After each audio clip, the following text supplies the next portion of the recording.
Thank everybody for coming. We're need to rebound off of a tough game from last week, and won't be an easy chore at Texas State. This is a really a good football team when you look at them statistically. I think they are third in the conference in total defense right now. They're one of the tops in the conference in third down defense. They're one of the tops in the conference in sacks, producing sacks. So defensively, they've got a really good football team, a lot of team speed, and we're going to play a whole lot tougher and more physical and better than what we did Saturday if we're going to have any chance at all to win this football game. Offensively, they're a really strong running team. They build everything off the runs and then try to throw some play action passes off of it. And we've got some injuries and things like that we're going to have to deal with on the defensive side. So it's all about us rebounding and see how tough we are and see if we're tough enough to go win 4. And that's where we are with our players and our mentality right now. So it's all about being physical and being tough this week and going on the road and see if we can get another win. So questions?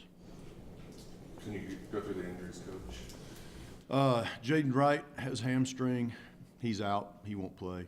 Isaiah Lottie actually got hurt Thursday in practice. He did not play versus Arkansas State. He won't play this week either. He's got an ankle injury also. Jamin Smith is questionable with a shoulder injury.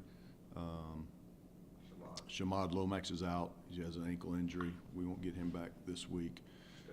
Stody is back this week. Stody is back. Jacob Wanga is back this week. Tomate Coffee, the other defensive back, is back this week from a hamstring. So we do have some guys coming back that could help us, and we need guys to step up and help us in those areas. Who replaces Jaden? We probably will take Brian Trujillo and put him at center, and take Braden Medina and put him at guard. Medina played at Georgia Southern for us and played very well. Started that game at guard, so we kind of feel like Trujillo gives us a little bit more at the center position as far as quickness. So we're going to work him in there today. And Jaden Wright in the second. You said Jaden was out, or? Jaden Wright, yeah, he's out. Yeah. Who's going to play back there? Perkin? Well, Ron LaForce has been playing ahead of Jaden most of the year anyway. Jaden's been in and out of the lineup so much you really can't depend on him being there anyway. So Ron LaForce will be back there. Wanga is back now, so he'll be able to play, and then Perkins also. Yeah. What does Texas State do defensively? Like I was looking at the stats too, and I was surprised. Yeah, they're a 3-4 team, which we've played a lot of 3-4 teams this year. In Arkansas, Appalachian State. There's been several that we've dealt with. So New Mexico is another 3-4. UTEP was a 3-4 team. So we've seen a lot of this. But they bring a lot of pressures. They blitz quite a bit, play some man coverage. They do a lot of different things coverage-wise that are confusing. Some zone blitzes and man blitzes. So they're really diverse in their defensive schemes. Are you concerned about the pressure just coming off of Saturday's game? I know Arkansas State's a different type of pass rush. The only thing I'm concerned about, Jason, is if our guys are tough enough mentally and physically to win 4 games.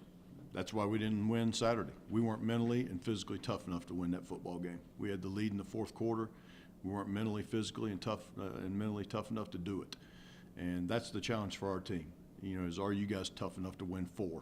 And then we'll talk about 5 after that. Are we tough enough to win 4? So that's all this week is about in practice. That's all the game is going to be about. It has nothing to do with X's and O's. It has to do with our mindset and our mentality going into that football game and how we play it. Is there a concern that there might be some carryover from the last game mentally going into this? If there is, then we're not tough enough. We don't deserve to win it if that's the case. You guys have done a good job of beating the teams that it seems like you're more talented than. I guess is that something that you can take into next week, even though you had a tough loss last week? I mean, I don't see us being more talented than Texas State. I don't think we're more talented than Georgia Southern. We won the Georgia Southern game because we were tougher than they were.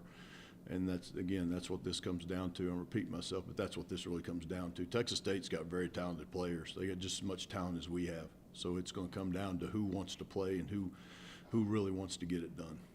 They have a young quarterback this year. He's a transfer. I guess he's a grad student transfer. What does he do? Yeah, they've actually played a couple of guys. They have a bigger guy that runs really well. The transfer guy's more balanced for them, can throw and run, Jack.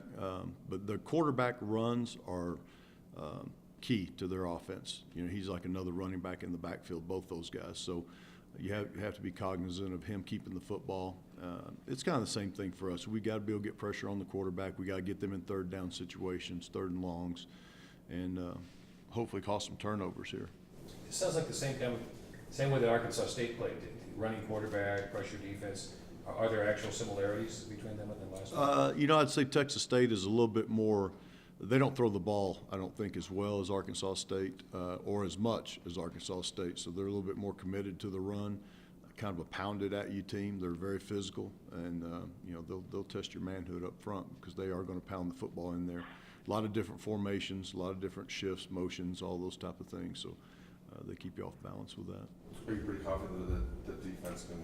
They've done a good job against the run. So this year, Arkansas State wasn't a good running team, but they shut them down. Georgia Southern didn't run too bad on you guys. So. Yeah, I think you know, we've played so much better defensively all year long. The challenge for us defensively is to finish games. You know, we've had the two games where Appalachian State and Arkansas State where we played about 60, 65 plays of great defense, but we didn't finish it the last 15 plays. And so that's the challenge for us, is to put a whole game together defensively and offensively for that matter, but particularly defensively. Was it a good sign that Arkansas State just when they were in passing situations, you really did a good job getting pressure on them? That's, to me, that's been like the biggest thing. It takes pressure off the DBs, and it's been big for you guys. Well, to get that pressure, we had to play a lot of man coverage. You know, we were bringing people, so you've got to be able to cover and to give people time to get there, and we did a good job of that. So this game is a little bit different challenge as far as you know, maybe how you want to get pressure on the quarterback and those type of things, but that was key to that game. You know, we sacked their quarterback 7 times too, and yeah, that's what I was talking about, your defense. right, but we had to do it with blitzes and things like that, which that's okay as long as we're getting there. So I think our defense. Again, I think we're so much better up front in the front seven. You know, stopping the run, it's allowing us to do more things defensively than what we've been able to do in the past. You talked about being tougher, Coach. Just, I guess, how do you establish that in practice this week? Or is it something that they have to like refine or something? Yeah, I think it's a mindset, and I think it's really. And when I talk about that, I'm really talking about our offense more than our defense. Played really tough Saturday. They played very physical. But what I was trying to explain to our players, the differences between us and Arkansas State. Arkansas State's a championship football team. They have won it 4 out of the last 5 years. And their offense was struggling just as much as ours was Saturday. They gave up 7 sacks. They couldn't run the ball. But at the end of the game, their offensive players, they never got intimidated. They never panicked. And at the end of the game, they made plays and won. And that's what championship teams do. They're tough enough to overcome adversity. And we're not there yet. Not against a championship team, we're not. And we weren't Saturday. Our offense couldn't do that. And so the challenge is your mentality. You know, how are you going to focus? How are you going to – and you've got to keep a mentality for 60 minutes, not just 40 of a game. It's got to be 60 minutes. And we had the same opportunity. We had a 7-point lead in the fourth quarter again. And all we had to do was score again, and the game's over. So we're going to get in that situation again this week. You know, and what is the mentality that our offensive players are going to go into this game with? And play with for 60 minutes. That's the issue. I want to ask you just a question about Tyler. When he's getting pressured like that, do you want to see him take the check down? He's done it throughout the season, but maybe Saturday he wasn't taking a check down. But I don't know if that was. You know, most of the time I don't even think he had time to get to a check down. I mean, by the time he got the ball and took one step, there's people all in his face. What Tyler needs to do a better job of is there's going to be days like that where people are getting pressure on you, but every play is not a pressure. You know, and again, Arkansas State's quarterback got sacked just as many times as Tyler did. But that Arkansas State quarterback, he stood in the pocket and made throws at the end of the game and had confidence that he was going to be protected. That's the difference. And Tyler gets in these games and he starts feeling that pressure and he starts just instantly thinking everything's going to be a sack. And so he starts just throwing the ball in wild places or running too fast or not believing that he's going to be protected. And so there were times Saturday he was protected really well and could have made throws. And you need to sit in there and make those throws. And it's hard. Yeah, I've been there now. Yeah. I mean, it's hard. When you're getting hit and you're not being protected very well, it's hard to believe that, okay, the next play they're going to protect for me. But that's what the great quarterbacks do. I don't know how much you look at like little stats like this, but the first quarter, for some reason on the season, it's the only quarter where where there's a definite deficit where you've been outscored. Do you need? There's been some games where you gotten off to a good start, but Yeah. some games you haven't. Well, it's always important. You know, Georgia Southern, we got 14 points up on the first quarter, and that was huge for that game. It would have been huge Saturday. So, yeah, we talk about that all the time. We need to get that done. But, you know, eventually players have to play. You have to make plays to get things done like that. So we'll see where it is this Saturday. Is Terrell can't play for the second half, is that? Terrell has to sit out the first half of the game because of the targeting foul, and we'll play the second half. Billy Nip, can you talk about him? I mean, he was hurt this year, but he came in and did a great job. Yeah, Billy had a really severe ankle injury right in the end of camp, and so he hadn't been able to play till about the last 2 weeks. But, you know, Billy came here as a walk-on, and he has just continually worked, and nobody cares about the football team more than Billy Nip. Billy Nip does not care about Billy Nip. Billy Nip cares about the football team. And that's why we end up putting him on scholarship, and he's earned it, and he's a phenomenal young man, and he gives you everything he's got on every play, and our players know that about him.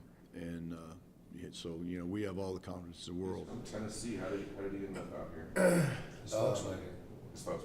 Yeah, Billy, and actually we had a tie in recruiting back to Billy's high school also, and it actually came here as a long snapper was what we really came here to do, and still can do that if we had an emergency, but been a phenomenal kid.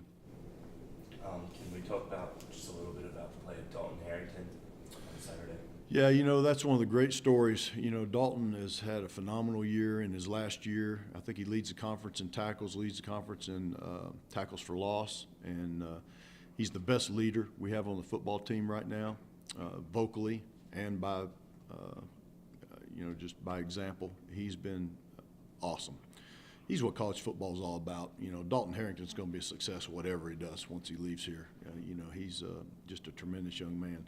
But it's great to see a young man like him who's continued to work and work and work, and he's fought through some injuries and fought through some other things to get where he is right now, and to have this year. I couldn't be more happy for him. He is an awesome player.